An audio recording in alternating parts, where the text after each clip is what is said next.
Seja bem-vindo ao Transformado para Transformar. Aqui nós somos unidos por um só propósito. E hoje eu tenho o prazer de apresentar para vocês nosso diácono Jonathan. É um prazer estar aqui com você, mano. Ô, glória! Eu quero chamar você que está em casa. Não esqueça de adicionar a gente, meu Deus, calma. Não esqueça de seguir a gente nas nossas plataformas digitais. Bota aí, ó, @transformado para podcast. Não esqueça, transformado para transformar. Diácono, vamos iniciar com uma oração para a gente chamar Jesus Cristo para esse programa, em nome de Jesus? Vamos orar então em nome de Jesus. Senhor, meu Deus, eterno Pai, Pai de nosso Senhor e Salvador Jesus Cristo, nós te agradecemos por essa oportunidade, primeiramente, Senhor. E, Pai, nós pedimos a Ti, Senhor, que através desse podcast, Pai, vidas venham ser alcançadas, transformadas pelo poder do Teu nome, Senhor. Muito obrigado por esse momento, que o Senhor venha continuar nos conduzindo, Pai, e que esses vídeos, esses podcasts venham chegar até essas almas que precisam e necessitam de um caminho, Senhor. Muito obrigado por tudo, Pai. Continua nos abençoando, abençoando toda a produção e todos os nossos amigos, em nome de Jesus. Amém. Ô, glória, agora sim, a leveza. Diácono, a Bíblia vai dizer que um abismo leva ao outro. Tu já chegou a passar por um abismo que te levou a outro abismo? Sim, com certeza, meu amigo. Com certeza. Eu tive essa, essa estrada que não era uma estrada, não foi uma estrada muito boa, mas eu acredito que é como você falou, um abismo chama o outro. A Bíblia diz que há caminhos para o homem que parecem ser bons, mas no final são caminhos de morte. Provérbios capítulo 14, verso 12. E a gente vê hoje em dia a juventude como eu estava, né? Um menino novo, jovem, e aí a gente foi começamos a trilhar um caminho que não era um caminho legal, não era um caminho que Deus tinha projetado para a gente, mas a minha infância foi toda criada na igreja, né? Desde pequeno, minha avó sempre me levou para os cultos, sempre estive na igreja, caminhando, e de certo ponto da minha idade, dos 14, 15 anos para frente, eu já me afastei do evangelho, me afastei, saí dos conjuntos de jovens e comecei a fazer tudo aquilo que desagradava a Deus, né? Começou naquele cigarrinho de baile, Curiosidade, né? você tá novo, vai lá, não faz mal não. Aí comecei no cigarrinho de baile e, meu amigo, cheguei num momento da minha vida que eu passei por esse momento de declínio, né? Porque quando a gente fala de abismo, a gente fala de declínio, níveis de declínio, né? Foi do cigarro para maconha, Meu Deus. da maconha para cocaína, e daqui a pouco a cocaína já não estava me dando mais a sensação de alívio, de satisfação que a droga te dá, né? Uma sensação de alívio passageiro, e assim que era. E quando eu parei na cocaína, as coisas se agravaram ainda mais, porque da cocaína eu comecei a fumar o tal do Desirê, né? E Desirê ali já foi me secando, me secando. Eu cheguei a um ponto que eu estava realmente já Dependente. dependente químico. Aquela pessoa que tudo que ganha, eu acredito que tem pessoas que vão ouvir esse vídeo, vão ouvir esse podcast, e pessoas que têm parentes que estão passando por isso, que estão nesse momento, que querem colocar até no centro de recuperação, mas como eu sempre dizia, a pessoa tem que querer. E eu tinha isso na minha mente, eu tenho que querer, né? Eu precisava tomar uma decisão. E é isso que falta às vezes na vida de muitas pessoas. É o poder da escolha. Decisão, poder de escolha.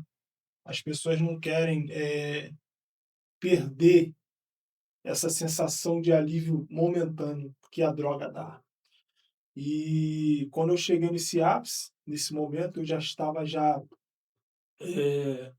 com meus 27 anos para Dos 28, 14, esse dos tempo. 14 até 20 anos, 20, 22 anos, só droga direto. Droga. Aí o que, que aconteceu? Eu já comecei a me envolver com o tráfico. Comecei a me envolver com o tráfico. mão em bala, tirar um plantão para usar droga, só para usar droga. Colocava a vida em risco, não era nem para defender a tal da bandeira, que eles acham que tem uma bandeira, né? Uma bandeira inexistente, que a única bandeira real é a bandeira de Cristo, Glória. né? E o tráfico, ele tira isso da mente do homem. Eles falam de fé em Deus, mas eles não praticam a fé em Deus, né? Quem de nós não já ouvimos as pessoas falar fé em Deus e nas crianças? Eu já cansei de dizer isso. Mas essa fé que eles têm é uma fé morta, não é uma fé viva.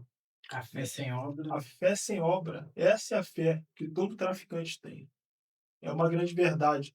E quando eu comecei a me envolver, o que que aconteceu? Eu passou um momento da minha vida que as pessoas me procuravam para me ajudar, porque a gente tem as pessoas têm mania de dizer, ah, mas o parente não está ligando, o pai não está ligando. Eu sou testemunha que meu pai e minha mãe sempre correram atrás de mim. As pessoas não veem esse momento, só vê o momento que você está naquela tristeza ali e no íntimo, né, no oculto, teus familiares sofrendo.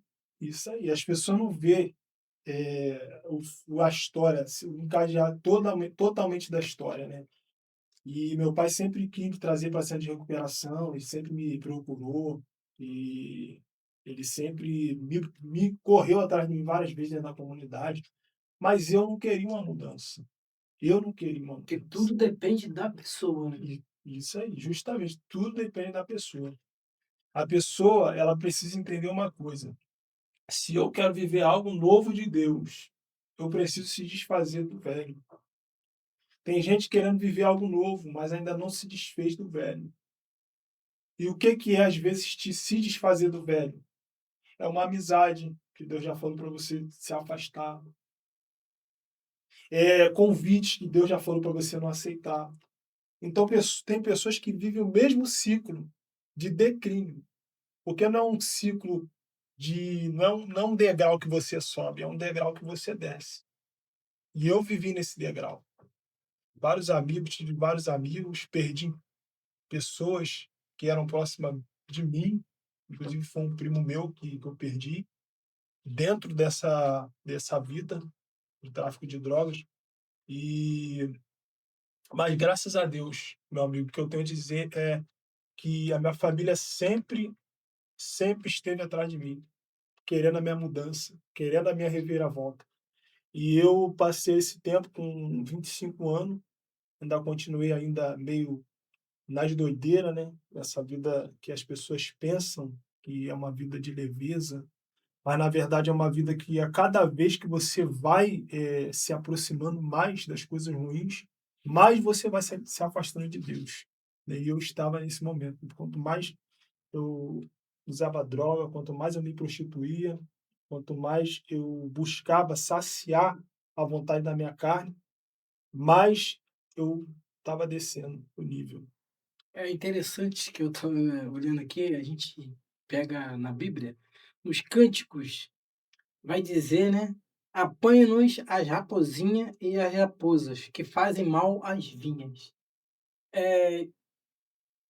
As raposinhas são aquelas pragas pequenininhas, né? Já Sim. trabalhei como jardineiro, não sei se você já trabalhou. Quando dá aquelas pragas na planta, ela vem pequenininha. Se você não jogar um inseticida, um produto para matar aquelas pragas, ela toma tudo. E as amizades, elas funcionam assim. Se você não cortar a amizade ruim no começo, quando for ver, tu já está contaminado. Tem relacionamento que já está abusivo. Tem aquele namorado que já está batendo na mulher. Quando ele vê que vai perder, sabe o que ele vai falar, varão? Eu te amo. Aí a mulher vai e deixa ele voltar. É isso. Isso são raposinhas que tem que ser cortado. Porque se você cortar no começo, não costuma a evoluir. É, verdade, Então isso é muito importante. A gente tem amizade que Deus já tirou da gente. com certeza. Porque, ah, irmão, mas como assim? Você já fez isso e agora tu tá julgando? Não é que você tá julgando. É que você não quer voltar da onde Deus te tirou. Para uma vez eu passei por isso. Não de droga. Eu tocava pagode. E na vez que eu tocava pagode, eu não era evangélico. Então eu fazia algumas coisas que não era legal. E eu já evangélico, era um mistério. No comecinho, eu comecei a vender alguns shows para os amigos que eu tocava. Aí teve um amigo meu que Deus usou a boca dele e falou assim: "Ô irmão, você está voltando para onde Deus te tirou. Daqui a pouco, quando você for ver, você voltou para onde Deus te tirou, de onde você não tinha a satisfação que você tem hoje. Então hoje, varão, eu não tenho o que eu quero ter, mas eu tenho o que eu preciso. E eu não tinha, varão, a paz que eu tenho hoje. Quando eu tocava pagode, varão, às vezes eu ia embora no meio do pagode, botava algumas pessoas para tocar, que sempre tinha aqueles pessoal que gosta de ficar tocando. Então tudo tem que ser do começo, É cortar. verdade. E se eu falo, a raposinha tem que ser tirada. Varão, tu falou uma coisa aí que me chamou muita atenção. Você se tratou num centro de reabilitação, um centro de recuperação. Eu quero até mandar um abraço para os valentes, um centro de recuperação que a gente tem uma aliança, a gente sempre faz uns trabalhos junto. E o que que você tem a dizer sobre o centro de recuperação? Você, claro que tudo é da vontade da pessoa que se internou. Mas você acha que o centro de recuperação realmente ele recupera as pessoas? Você pode dizer isso? Meu amigo, eu acho não, eu tenho certeza que centro de recuperação é para tratar de pessoas, dependentes químicas. É claro que a gente não está aqui para apontar nome de nenhum ou nada disso, mas se a pessoa ela for para o centro de recuperação, que é um centro de recuperação espiritual, centro de recuperação que leva as coisas a sério, não é um simples internato, né? Inclusive você que coloca às vezes, ou já colocou várias vezes o seu parente, ou o seu amigo, seu irmão, em um centro de recuperação que eles prometeram: "Ah, a gente vai tratar com remédio, a gente vai tratar com injeção". Eu tenho algo para falar para vocês. Injeção, remédio não trata de quem está doente na alma. Meu Deus, isso é Porque quem forte. usa droga não está doente no corpo, Meu Deus, isso é está muito doente forte. na alma. Eu sei disso. A pessoa quer satisfazer uma coisa que ela não vai conseguir satisfazer na droga. E eu fui entender isso, porque quando eu fui para o centro de recuperação, quando eu cheguei lá, eu vi várias pessoas chegando lá, várias pessoas quebradas, com a cabeça quebrada, com os braços quebrados, com as pernas quebradas. E quando eu vi aquilo ali, Deus falou para mim: "Você chegou inteiro. Então já agradeça já de agora, que você chegou inteiro". E eu cheguei inteiro, graças a Já Deus. era um livramento, Já né? era um livramento. E eu acredito sim que quando se tem um centro de recuperação, né, seja ele de qualquer igreja, mas que essa igreja leve o evangelho a sério, que essa igreja coloque em pauta que Jesus não veio para os sãos, mas ele veio para os doentes. Então, o papel não é só do centro de recuperação, mas também da igreja, que está coordenando aquilo. Então, eu acredito sim em recuperação de pessoas, eu acredito. E não só acredito, como zelo também por isso. Né? Inclusive, hoje eu saí de manhã para ir na minha igreja, numa consagração, e uns camarada pegou um rapaz para cobrar ele, cobraram, bateram nele. E quando eu cheguei para tentar ligar para o SAMU, para tentar chamar, para salvar, para ajudar aquela alma ali, não deu tempo, o rapaz morreu.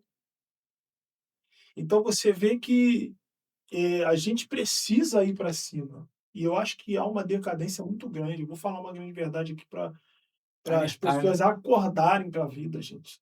Que enquanto tem pessoas brigando dentro da igreja por banco, Meu por Deus. cargo, por posições. Tem almas morrendo, gente. Tem pessoas morrendo.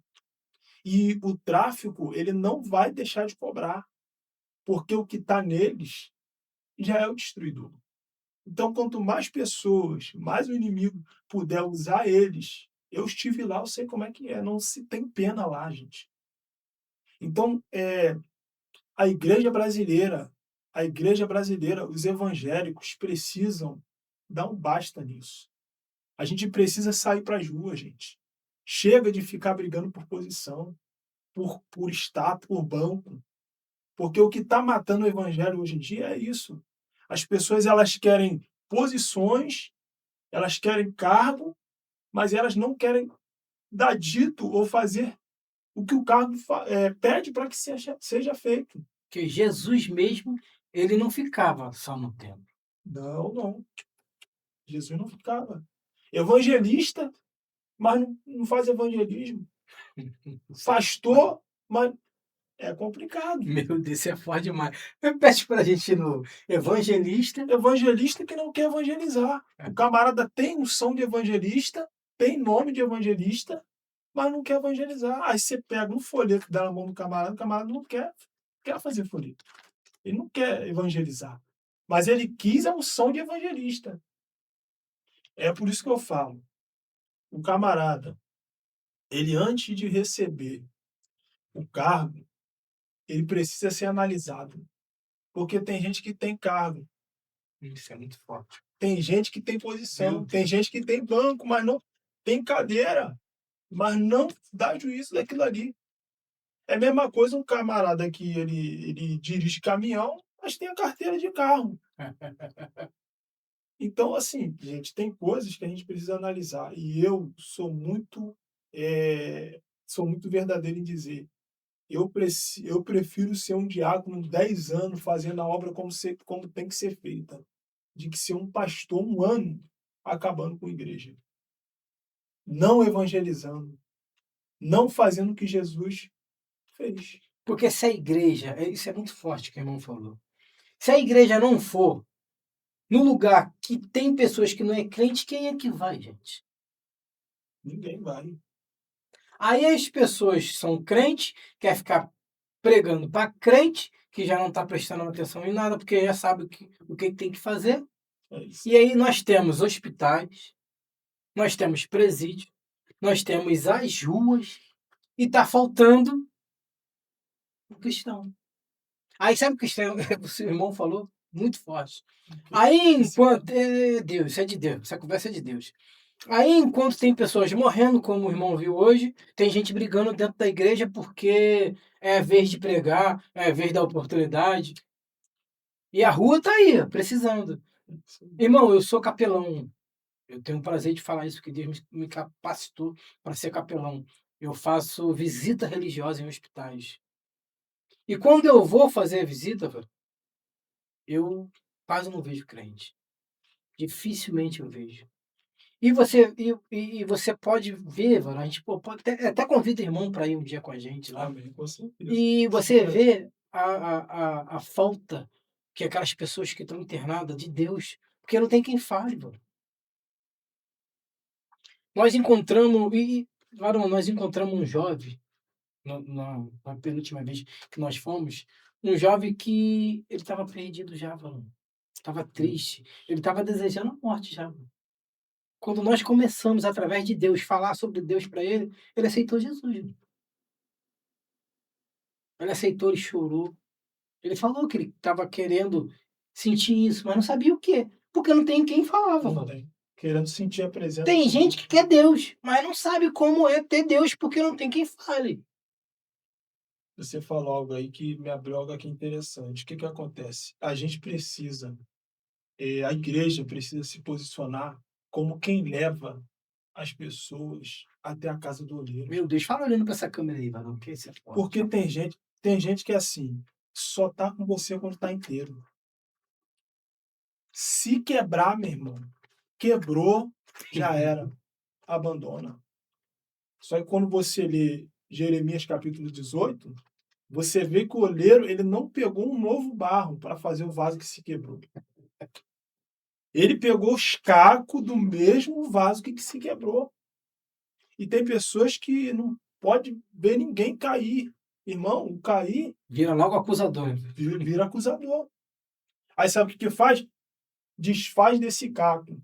Porque a caco está quebrado e a gente não vai trabalhar com caco aqui. Eu nunca vi Jesus desfazer de ninguém.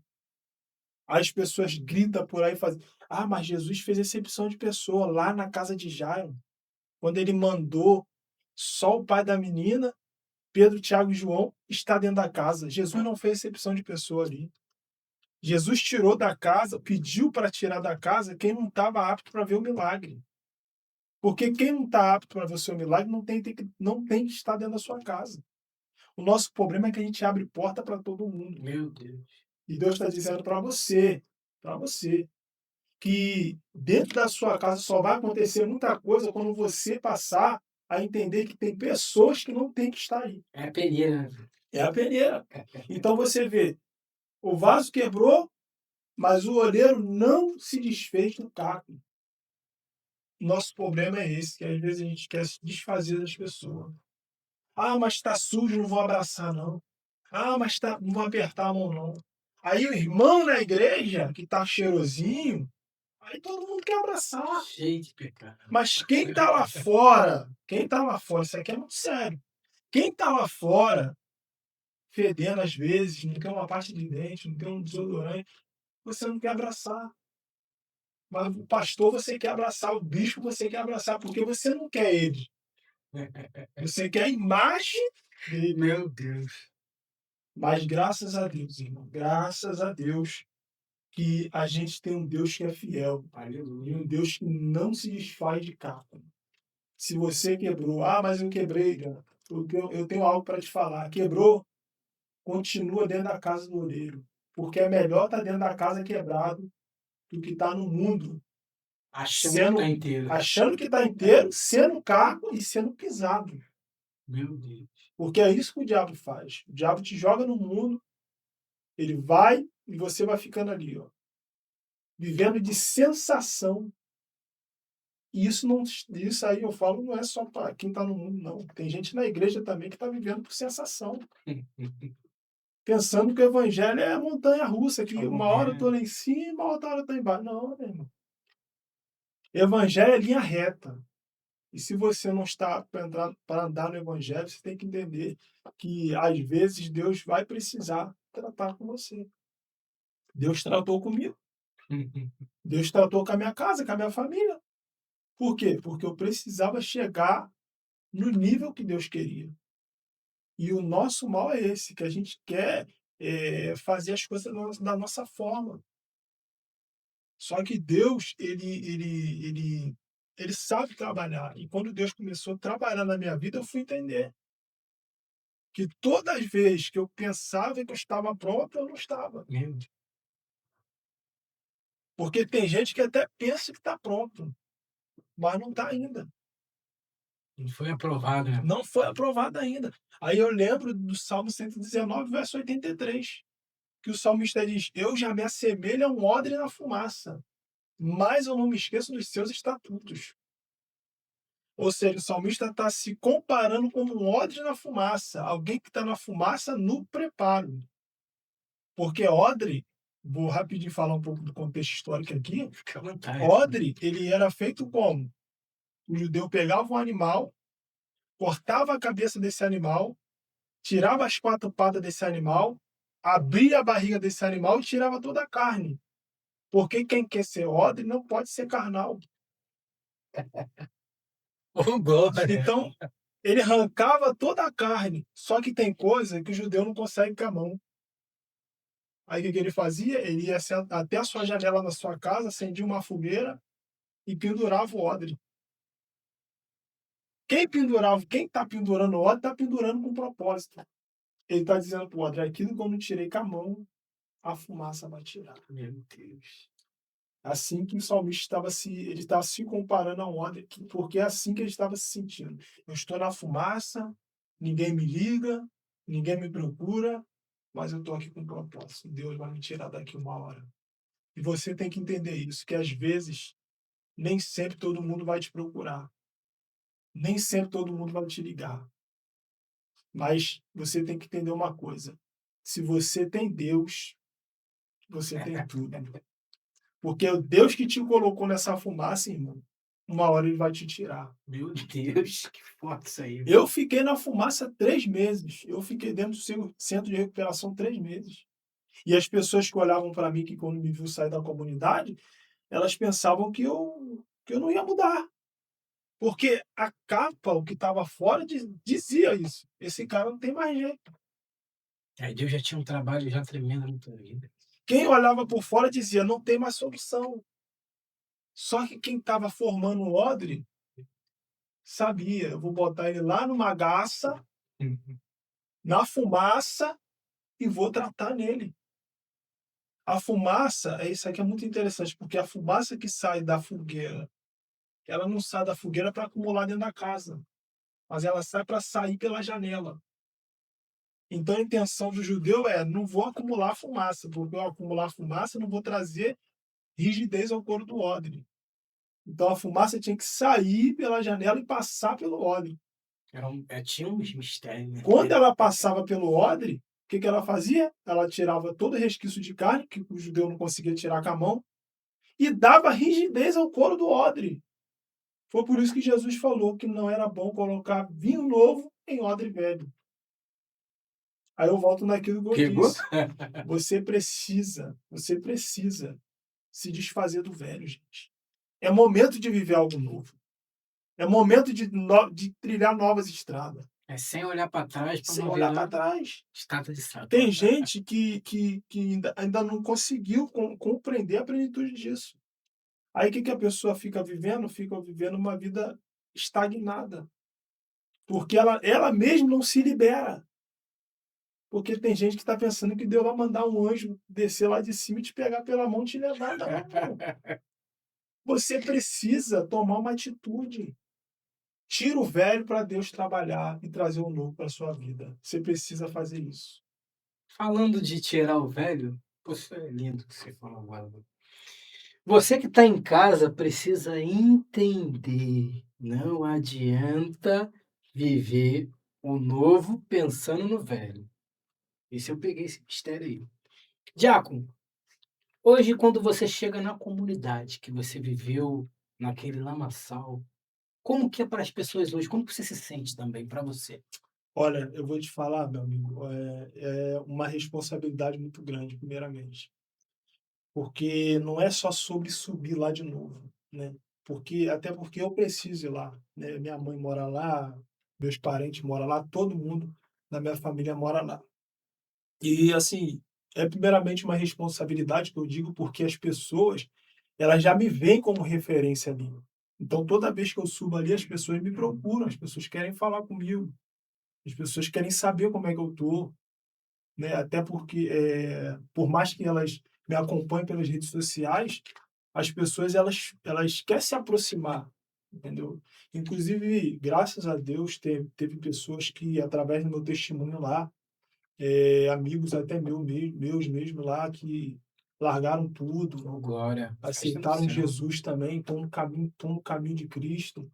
Então, assim, quando eu subo lá é muito gratificante, porque eu vejo o cuidado de Deus, o cuidado de Deus, de me conservar para hoje eu estar vivendo um novo tempo e poder subir lá e ver as pessoas, e as pessoas que me viram lá caído, quebrado, eu Exemplo estava de vida, né? quebrado, e as pessoas olhar para mim e falar: caramba, Jonathan, você realmente, cara, Deus te transformou. Deus fez algo novo. Só que Deus não fez só porque ele quis fazer, porque às vezes Deus vai querer nossas atitudes. Aí eu lembro quando Jesus, ele cuspiu no chão, fez lodo e atou os olhos daquele cego com lodo e falou: vá se lavar o tanque de Siloé. E a pergunta que fica é: como é que alguém cego vai? Como que alguém cego vai? E a resposta é simples: alguém é cego, mas tem atitude, mas por mais que esteja cego. Então a visão daquele homem não foi restaurada quando ele se lavou, foi restaurada na sua Na sua ida, ida. entendeu? Então, assim, quando eu subo lá é muito gratificante. E, inclusive, eu tenho até, vou até mandar aqui um abraço para minha mãe. Te amo, mãe. Obrigado por você nunca ter me abandonado, sempre esteve do meu lado. Meu pai também sempre esteve ali comigo, né? Correu atrás. Ele, inclusive, ele até diz que ele usa um texto básico que Ana diz, né? Que ela, quando ela orava por Samuel, ele usa esse texto para dizer: por esse menino orava eu, né? Então, assim, eu fui um menino que fui. Muitas pessoas oraram muito por mim ali. Então, quando eu subo lá, é muito gratificante. As pessoas me respeitam. A gente passa assim pela boca de fumo, as pessoas te reverenciam, apagam um cigarro. Onde você para, assim, as pessoas abaixam o som, que a pessoa. Então você vê a reverência, não é por mim, mas é pelo que Deus fez, entendeu? E as, pelo que as pessoas vê na minha vida, né? Então, assim, para mim é muito gratificante subir lá. E toda vez que eu subo lá é uma novidade, é algo novo. Eu consigo ver a plenitude da graça de Deus, né? Toda vez que eu vou lá, inclusive, às vezes eu subo lá para ministrar e sou muito bem recebido lá. Toda vez que tiver que ir lá assim, toda vez é uma experiência nova. Toda vez que eu subo lá, porque eu me vejo lá. Deus me faz lembrar dos momentos que eu tive ali. É porque Deus costuma honrar a gente na nossa frustração. Isso aí. O lugar que você foi frustrado, Deus te honrou e você consegue ver a honra de Deus em cada pessoa que fala, pô, irmão, Deus te salvou, Deus te Muito honrou. forte. Isso é muito, muito, Muito, muito muito. forte. E, Manda um abraço também para a tua igreja, fala da tua igreja, manda um abraço para sua esposa. pô, minha esposa tem uma história muito forte com ela, cara, porque ela também foi algo que, assim, me fortaleceu muito na caminhada, né? Porque, assim, quando a gente entra pro evangelho, a gente está aquele primeiro amor. E eu, graças a Deus, eu não entrei pro evangelho com a mentalidade de relacionamento. Só que quando Deus quer unir propósito, Deus une propósito, né? E a minha esposa, ela é paulista, né? Ela é paulista. Eu joguei uma marimba lá em São Paulo. Foi longe, né? Fui lá e a gente estava num grupo de estudo bíblico, né, junto. Tinha muita gente naquele grupo. Eh, as pessoas falam hoje em dia: "Ah, mas isso não dá certo. Não dá certo relacionamento pela internet". Dá certo sim, gente. Se tiver propósito, dá certo. E eu e ela estava nesse mesmo grupo de WhatsApp. E ela ligou para mim, o telefone dela travou e ligou para mim. Uma ligação assim, eu, pô, a pessoa tá no mesmo grupo que eu, vou ver o que que aconteceu. E aí dali dessa ligação começou a surgir a conversa, aí eu também já estava já na intenção, né, de arrumar uma varoa, porque Juntou tudo, né? a gente tá na obra, focado na obra, mas por isso que eu falo sempre para os jovens, falo: "Gente, se for para namorar, namora com propósito". Porque não adianta você, namorar um camarada e daqui a 2, 3 meses, 4 meses você largar o camarada, olha a sua imagem diante da igreja. E isso acontece muito no Isso é evangelho, porque forte. as pessoas passam pano, esconde, mas isso acontece muito, inclusive com filho de pastor. Não, passa o pano, porque é filha do pastor, não expõe não, mas o relacionamento dela daqui para frente não deu certo com o rapaz. Muda para outro. E isso é muito complicado, por quê? Porque a imagem daquela pessoa, daquele jovem, fica na mídia da igreja, na visão das pessoas, na boca das pessoas. Então, por isso que eu falo, jovens, se for namorar, namora com propósito. Ore a Deus, busca a Deus em oração. Eu não namorei com a minha esposa. Eu não namorei com ela. A gente ficou 6 meses conversando pelo celular, chamada de vídeo. Conheci a família dela pela chamada de vídeo. Quando passou esses 6 meses, eu coloquei no meu coração, que acho que eu creio que não foi eu que coloquei, mas foi Deus que colocou no meu coração. Eu viajei para São Paulo em dezembro, fui para lá, final do ano, para pedir ela em namoro. Calma, calma, calma. Você conheceu ela na rede Eu, social, isso, viajou já com propósito de casamento. já fui para noivar. No caso, eu fui para noivar. E aí eu, quando cheguei lá, na verdade, eu fui para pedir namoro, né? A minha humanidade falou, não, tá de namoro. Mas quando eu cheguei lá, Deus ele soprou algo no meu coração. Ele falou: "Você vai namorar, mas você vai casar". É por isso que eu estou pontuando isso, porque as pessoas tendem a namorar, mas não namoram com o propósito de casar. E a gente evangélico que carrega, não é sobre só carregar uma Bíblia na mão, não é sobre só colocar um terno, mas é sobre você ter comprometimento com o evangelho, gente. Porque tem gente que carrega a Bíblia na mão, anda de terno, anda de saião com coque na cabeça, mas não tem comprometimento com o evangelho. E nós somos um espelho, né? As pessoas Porque estão nos assistindo, entendeu? esperando um momento para julgar, né? É E tem isso pessoas que aí, dão o. é isso aí. Então, quando eu cheguei lá, depois que que a gente passou esses 6 meses conversando, se conhecendo. Eu cheguei lá no final do ano e acabou que o pessoal da família dela estava tudo reunido lá para me conhecer. E aí na mesa lá, o pessoal: "Ó, o Jonathan quer falar". Aí eu fui, já tinha ido no shopping com ela, comprei uma aliança de prata, né, Já estava tudo já planejado. estava tudo planejado. Aí eu falei: "Ó, foi muito bom conhecer todos vocês, eh, eu já me abri para vocês, todo mundo aqui já me conhece, já sabe quem eu sou, Na frente da família mas toda, na frente velho. da família toda, na frente da família toda. Mas eu vim falar algo aqui muito sério para vocês agora. Eu não vim pedir a Catarina em namoro. Eu vim pedir ela em noivado e daqui a um ano a gente vai casar". Aí você já sabe o alvoroço que foi, né? É, Porque as porque um pessoas olha não pro porque outro. as pessoas não entendem. As pessoas, muitas das vezes, ela não entra na cabeça delas isso. Como é que pode um camarada que conheceu uma menina e ficou 6 meses conversando com ela, já vai noivar e daqui a um ano ele está dizendo que vai casar? Mas não, eu já teve algumas entrevistas que eu tenho essa curiosidade de perguntar, mas tu é o da vez, de te perguntar. Pode ficar à vontade. Esse mistério de oração, por exemplo, você falou que ficou 6 meses em oração, aí tu espera um sinal, eu tô falando que eu tenho certeza que o pessoal que está em casa tem essa curiosidade também. Aí tu fica o quê? Esperando o sinal de Deus para agora é? Explica isso Ó, pra gente. eu costumo dizer, isso aqui é algo que as pessoas tendem muito a frisar também. Mas eu acredito no poder da oração, é claro. Eu sou um orador, então, mas eu acho que relacionamento, você tem que tomar atitude, gente. Tem gente que ora muito e não toma atitude nenhuma.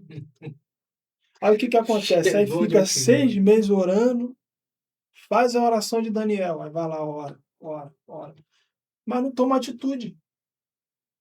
Primeiro, para você estar orando com uma menina para namorar com o propósito de casar, primeira coisa, tem que averiguar se o varão trabalha É isso aí que eu quero chegar. e tem que averiguar se a varoa trabalha. Porque quem casa, irmão, quer casa. Isso aqui é Então, milagre, tem gente que só quer milagre, né. tá pensando que não, irmão, não vai cair nada do céu. Teve dias, teve noite de eu e minha esposa, a gente jantar pipoca. Porque todo casal passa um momento complicado na vida. É ali que Deus quer ver quem tá, se vocês estão juntos ou não. Então, assim, a oração é bom orar, mas a minha opinião, assim, dentro do que eu leio, dentro do que eu entendo, eu acho que casal tem que orar antes do namoro, tem que orar no noivado e tem que viver uma vida de oração no casamento O marido também. foi trabalhar, ora. A Não é esposa foi só orar trabalhar, para ora. porque tem gente que só quer orar, não, só vou orar para Deus confirmar o namoro, irmão. Eu discordo. Você tem que orar para Deus confirmar o namoro, tem que orar namorando, tem que orar noivando. Namorando, então, que o sangue esquenta, irmão. Aí vai querer dormir na casa da varoa, não pode, Não pode.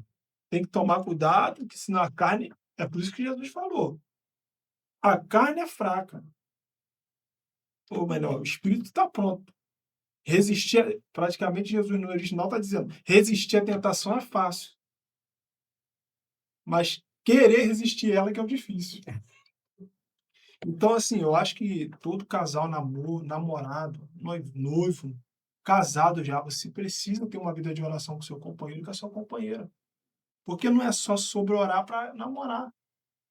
Porque Deus não vai enviar anjo lá de cima para falar para você. É ela que é a pessoa para você passar o resto da sua Tô vida. esperando um anjo com a flecha, né, fala assim: Assim, meu noivado com a minha esposa, a gente teve confirmações. Teve algumas confirmações. Então, assim, não é que Deus não confirma na oração. Deus confirma na oração. Mas você precisa entender que a sua vida de oração tem que ser algo que você tem que ser adotado para o casal. "E você foi para São Paulo, Deus confirmou e você foi. Se de repente você não fosse, ia ficar esperando, esperando". Entendeu? Eu tomei uma atitude, eu fui. E quando cheguei lá, noivei, e ela foi separada de diaconisa lá. Um mês antes eu fui separado aqui e ela foi separada lá quando eu já viajei também para ver ela na separação dela. Então, assim, foi um desafio, né? E as pessoas pensam que, mas é fácil. Não é fácil, A lógica humana do entendeu? namoro de vocês Não batia. E foi algo, assim, sobrenatural realmente. E até hoje as pessoas ficam pensando: "Caramba, eles estão juntos ainda", porque as pessoas pensavam que não ia durar muito, Fogo de palha. porque a gente foi se conhecer já casado. Então a pessoa fica: "Ah, mas tem que se conhecer primeiro, Verdade, que não velho. sei o quê", Deve mas ser. quando Deus está no negócio, irmão, não tem esse negócio de conhecer primeiro. Eu e minha esposa, a gente foi se conhecer já casado. Foi ali que Deus quis ver a minha sinceridade, se eu estava sendo sincero comigo mesmo, com ela, e se ela também estava sendo sincera comigo. Foi mistério total do começo, até Total, hoje é até mistério. hoje. Vida de oração, ela é dirigente de grupo infantil na igreja, vida de oração tem que ter. Porque o que sustenta o relacionamento não é só festa, não é só casamento ali, tudo bonito. É a vida de oração, do começo ao fim.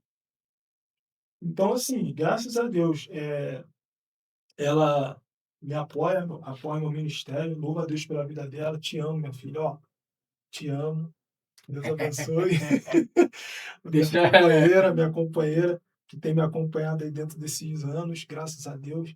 E hoje eu me tornei o que eu sou também, graças a ela, né? Graças à minha esposa e toda a minha família também, né? Então, assim, Deus sempre tem um novo começo para quem quer deixar o velho. Meu Deus. Porque não adianta eu querer começar uma nova história, mas carregando uma mochila enorme, cheia de bagagem do velho. Não Tem gente que adianta. não consegue desapegar do velho. Aí fica uma vida travada, fica aquela pessoa travada, engessada. Porque às vezes Deus tem algo muito grande para a sua vida e você está ali travado. Anda 2 passos para frente, dá 15 para trás. E é o momento de você tomar uma atitude para viver o novo de Deus, gente. Para viver o novo de Deus. A sua atitude, a sua atitude, o ponto de partida é você que tem que ir. A gente fica esperando, eu vou esperar a vontade de Deus. Deus não vai mandar a trombeta tocar lá para você. Aí fica uma pessoa que fica parada no tempo, uma pessoa que às vezes tem um ministério lindo, a pessoa quer usar ali. Existem pessoas que vão se alcançar através de você e você fica travado.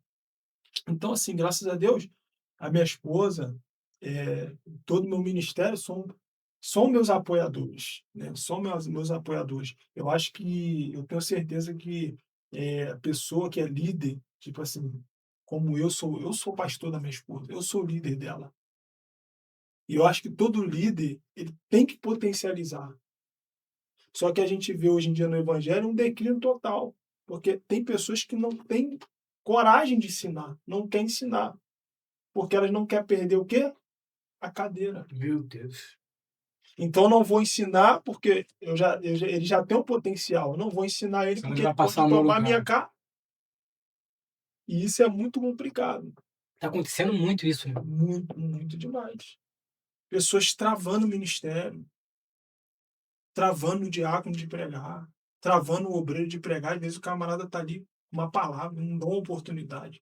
E de repente aquela palavra ali que tá na boca dele, é que o pessoal que tá ali quebrado, sentado, precisando ouvir. Isso aí. Então todo líder ele tem que potencializar. Ele tem que ser um lançador. Não é sobre eu engessar as pessoas, mas é sobre eu lançar, incentivar, entendeu?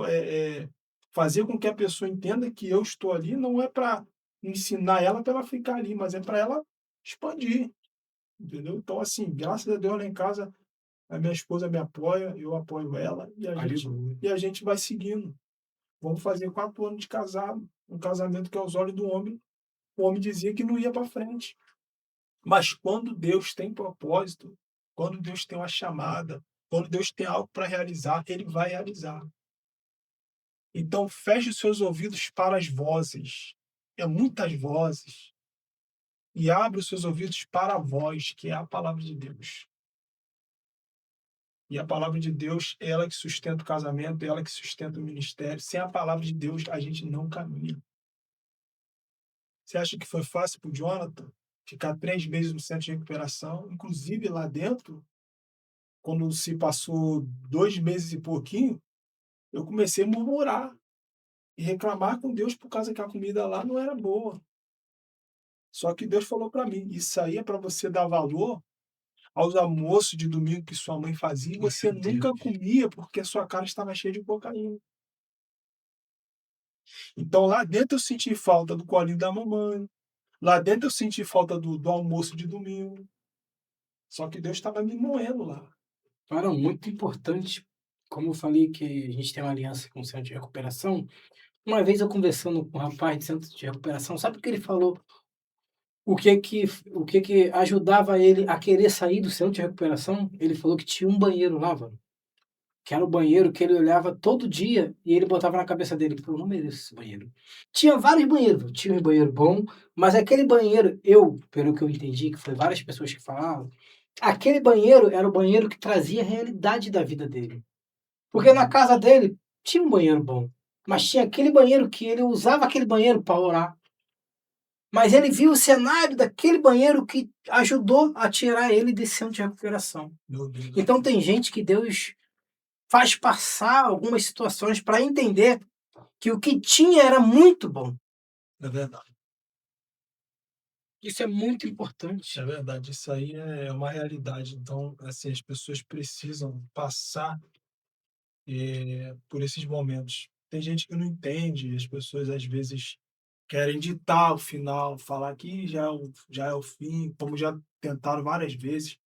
Eh, Falaram para minha mãe, falaram para meus parentes: "Ih, Jonathan não tem mais jeito, já era, o Jonathan agora é só você deixar ele se acabar aí que ele não tem mais jeito", só que Deus estava escrevendo uma nova história. Agora eu vou tocar numa coisa muito forte. Deus me guarda. O que que você tem a dizer com aquela palavra: "Bandido bom é bandido morto"? O que que você tem a dizer sobre isso?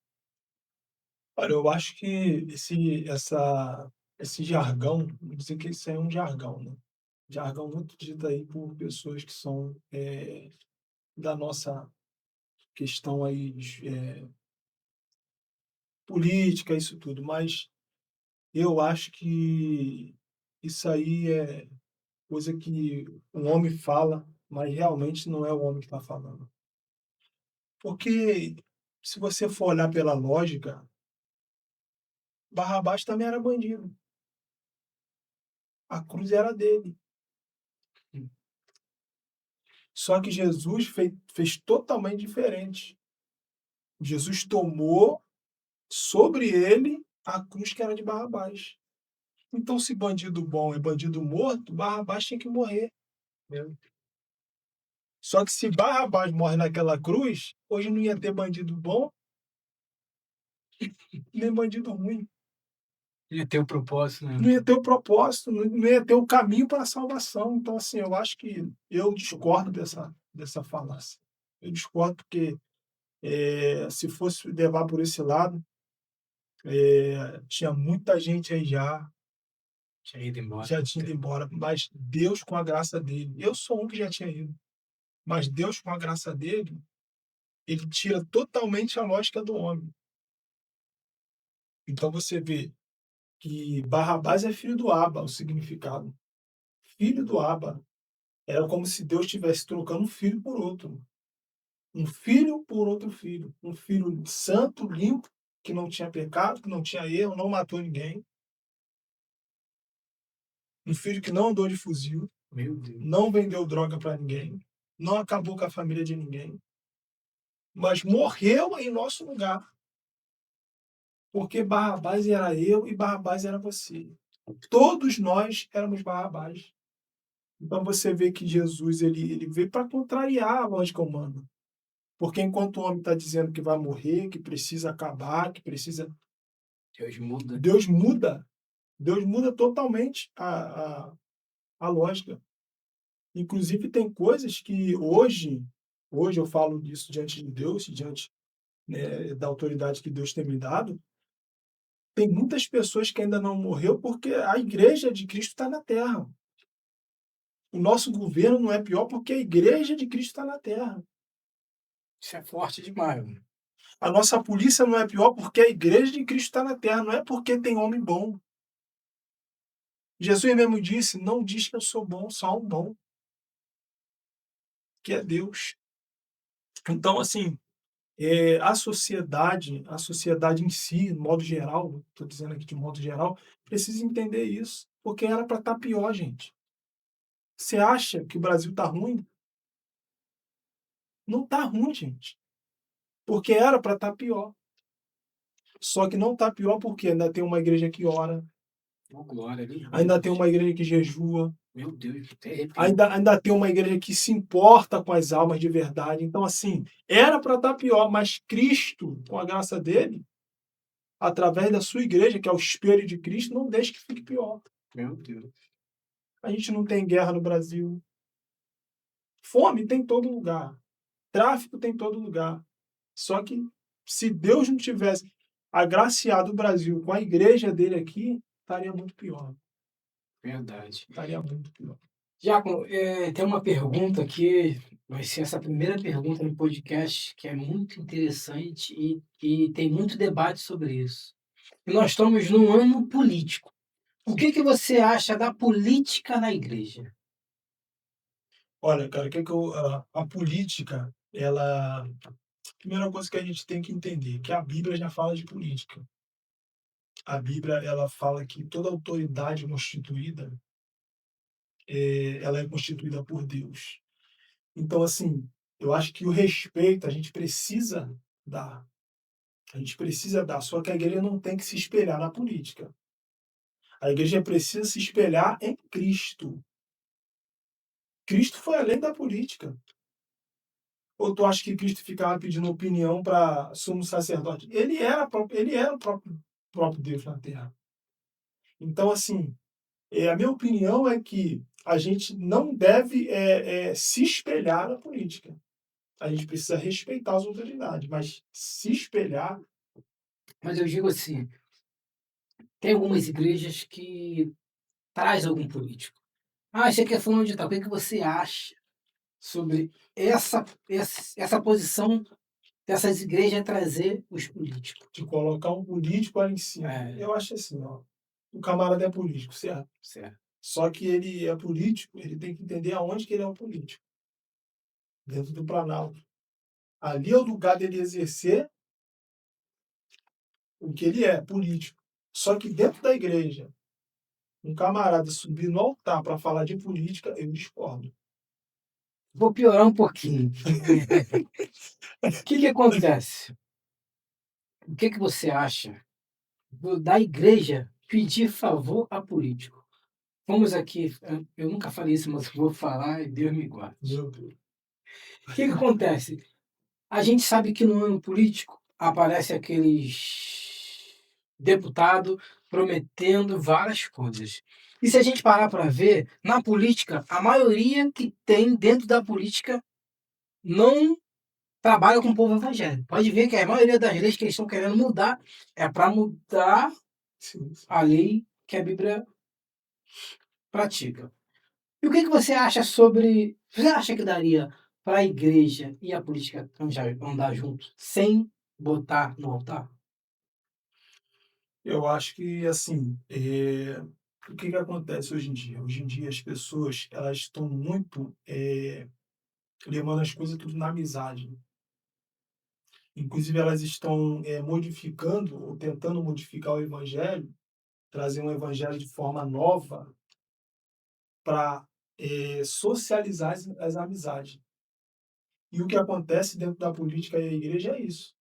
São pessoas que são da igreja, têm um chamado, são pastores presidentes, e estão tendo amizade.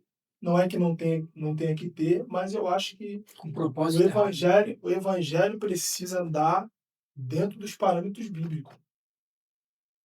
E eu, como pastor presidente, um bispo, sei lá, o que seja, pregador da palavra, qualquer um que seja, que eu quero mudar alguma coisa, eu tenho que entender que, se for para me mudar, eu preciso ter pessoas comigo. Por quê? Porque não é a igreja que tem que se adaptar à política, mas é a política que tem que se adaptar à igreja. Meu Deus. Então, o que está acontecendo é isso. A igreja quer se adaptar à política. Ah, mas político tal. Gente, vota por ele porque ele vai abençoar a igreja. Não é assim. Porque às vezes o cara até fala que vai abençoar e não abençoa. Depois que ganhou os votos, o cara sobe. É por isso que eu falo. Vamos mandar da forma certa. Tem muita coisa debaixo do pano, tem muita coisa escondida que as pessoas não preferem falar, mas que Deus me guarde aqui também, porque eu vou falar. Então, assim, tem pessoas que querem adaptar o evangelho à política. Não é sobre adaptar, irmão. Você vai resolver o problema? Porque se não for para resolver o problema, irmão, para que vai entrar? Meu Deus. Vai entrar para ter mais visibilidade. Aí o camarada, às vezes, é um pastor renomado, um camarada que já tem uma visibilidade enorme no evangelho, aí vai para a política, Se esfria, corrompe. se corrompe, porque aonde tem roubo, tem que ter mais ladrão. Então, é igual você chegar você se formou um policial, chegou lá na patana lá, todo mundo rouba. Só você que é o cara que o light não rouba. Irmão, ou você vai roubar, é a realidade. Ou os caras vão te botar para outro batalhão mesmo. Então, assim, o que está acontecendo? É isso que está acontecendo. As pessoas elas estão misturando as coisas.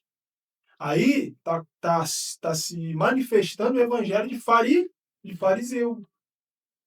Entendeu? Então, a menina cantou lá, todo mundo abafou, parou de cantar, mas é o que tá, é a realidade que está acontecendo. Ela cantou uma realidade que até hoje está acontecendo. Sumindo. Só que as pessoas estão tampando, mas não adianta. Porque Deus ainda levanta profeta para denunciar. Oh, glória. Deus ainda levanta profeta para denunciar os camaradas que estão usando do evangelho para ganhar para si. Porque se for para resolver para o povo, meu irmão, ó, parabéns. Se Deus me der oportunidade também e eu for resolver para o povo, eu vou entrar de cabeça. Mas se for para mim só ter benefício para mim, eu prefiro ficar de fora. Eu não vou colocar minha imagem, igual tem muita gente colocando imagem aí, né, botando a cara a tapa, para tentar defender uma bandeira que nunca foi a bandeira que Jesus levantou, Verdade, verdade. Isso é muito entendeu? forte. Isso é muito forte. Então, assim, andar junto? Pode andar junto, mas é a política que tem que se adaptar ao evangelho, não é o evangelho que tem que se modelar a política. Porque se o evangelho está se deixando se modelar pela política, o evangelho está sendo tudo quanto é evangelho, mas menos o que Cristo veio pregar. Meu Deus, isso é forte. Diácono, tem alguma palavra bíblica, alguma passagem que mexe contigo? Ó, tem uma palavra, a gente está falando muito sobre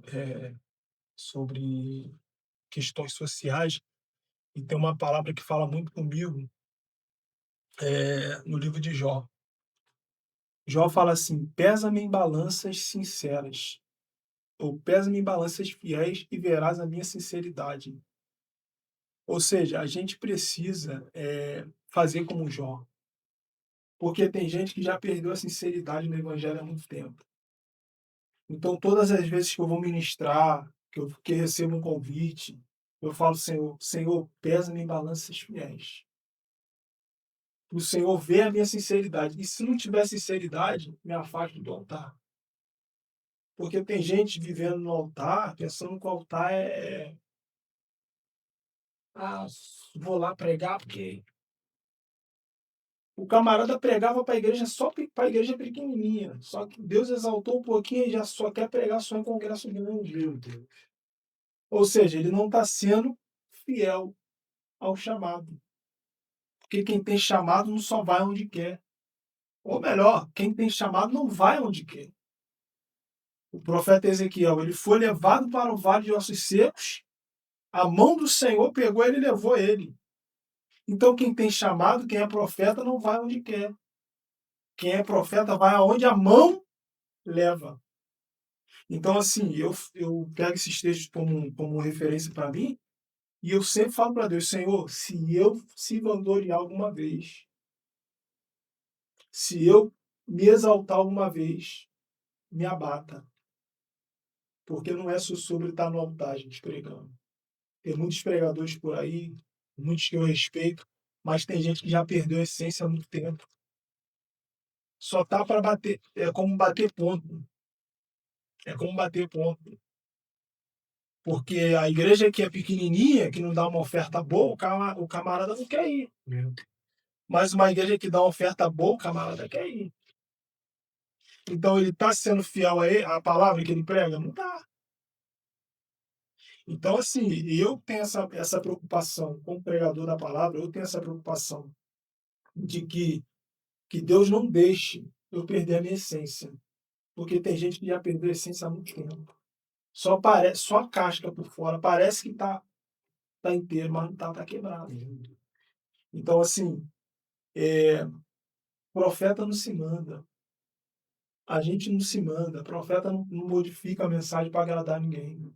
E eu sou um tipo de pessoa que eu não mudo a mensagem, eu não vou mudar a mensagem.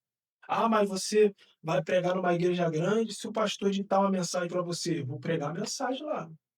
Só que eu vou pregar a mensagem bíblica. Eu não vou entregar chave de carro, chave de casa, porque para ter chave de carro tem que trabalhar, para ter chave de casa tem que trabalhar. E a igreja não é concessionária, nem tenda para liberar a casa para ninguém. Então, assim, as pessoas estão confundindo muitas coisas, estão querendo modificar as coisas, fazer da forma delas algo que o evangelho nunca foi. Nunca foi. Então, assim, eu sou bem sincero e eu digo que eu não venha perder a minha essência, que eu não venha perder o meu caráter como pregador. Ah, mas você é só um diácono, mas eu sou um diácono que tem o caráter. Porque eu prefiro ser um diácono que tem caráter do que ser um bispo mau caráter, de que ser um pastor mau caráter, que quer modificar as coisas, que quer passar pano. Eu acho que a mesma disciplina que um obreiro vai ter, um obreiro que é filho de pastor também tem que ter. Verdade. Só que hoje em dia a gente vê que as coisas é diferentes, não, mas é filho do pastor, vamos deixar quieto. Então, com o filho do pastor tem que deixar quieto.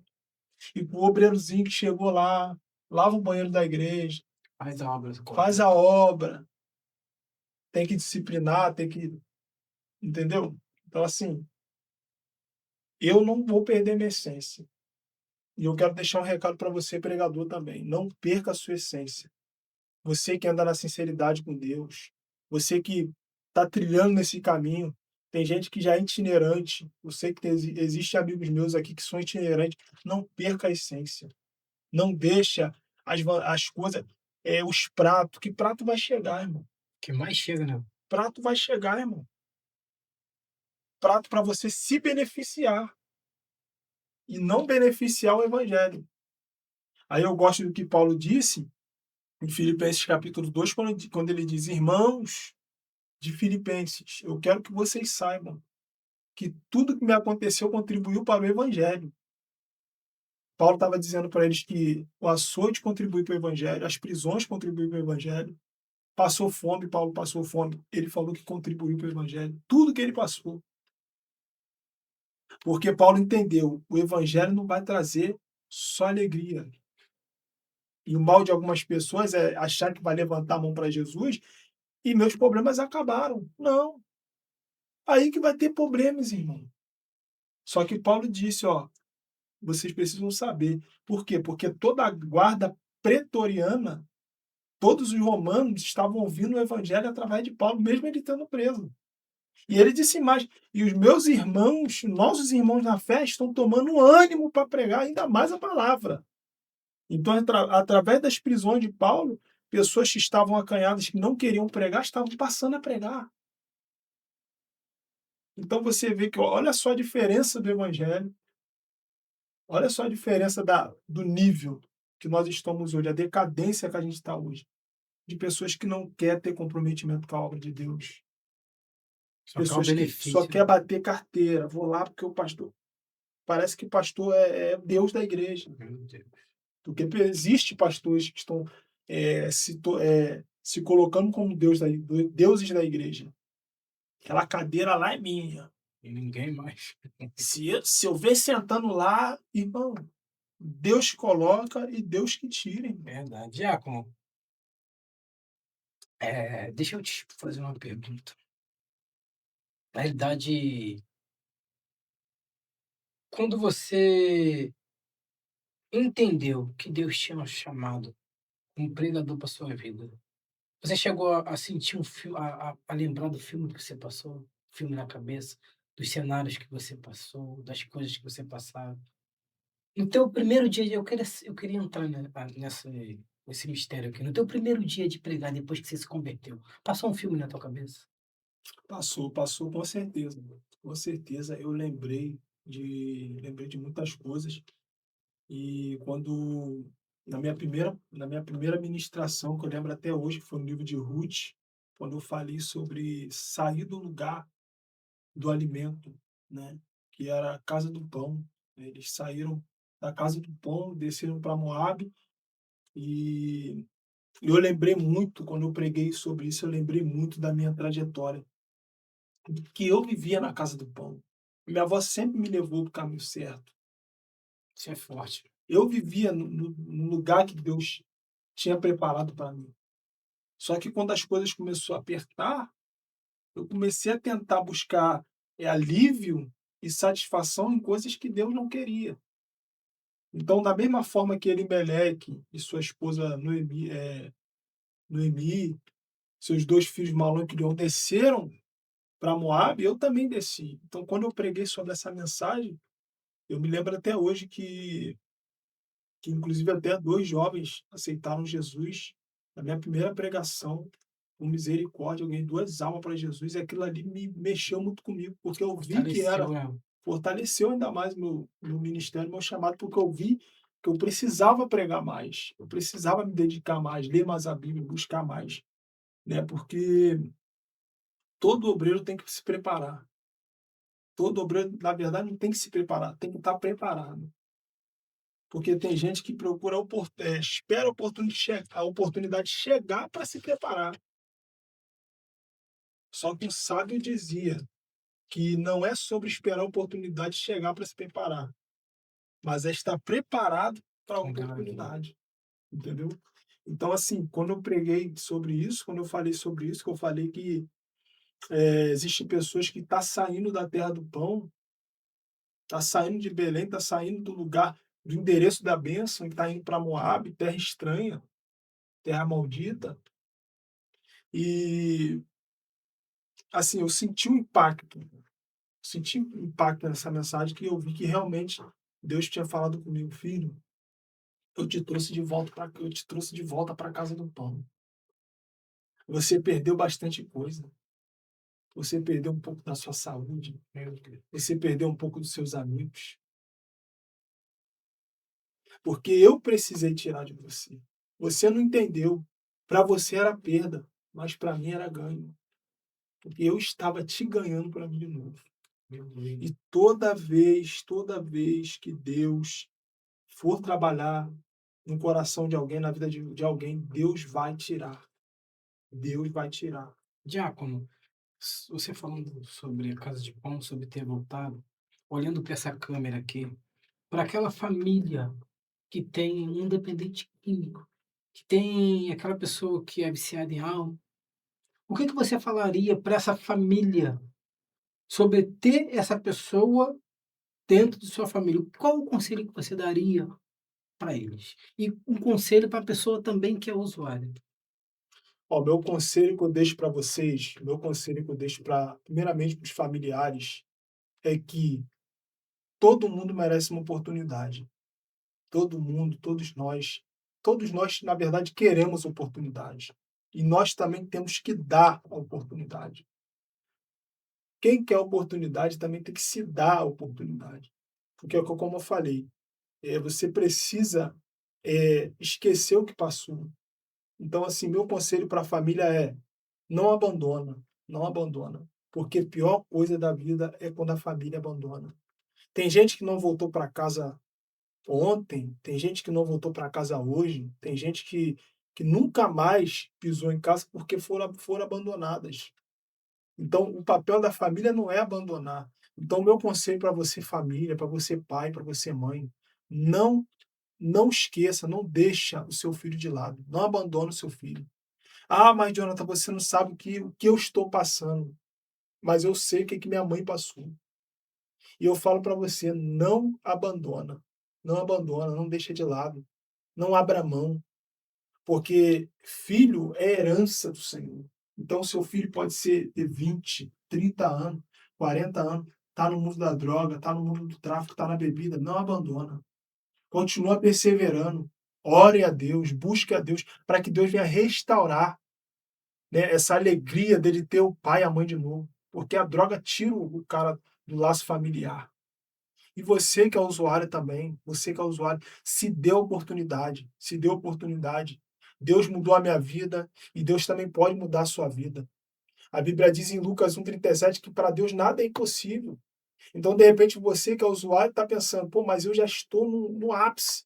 Eu já cheguei em um momento que para mim já não tem mais jeito, mas eu vim falar para você aqui, tem jeito para sua vida, se dê oportunidade, volte para sua família, abrace a sua mãe, abrace o seu pai, faça como o filho pródigo, ele disse, pai, pequei contra o céu e contra ti, não mereço mais ser chamado como seu filho, mas ele decidiu voltar.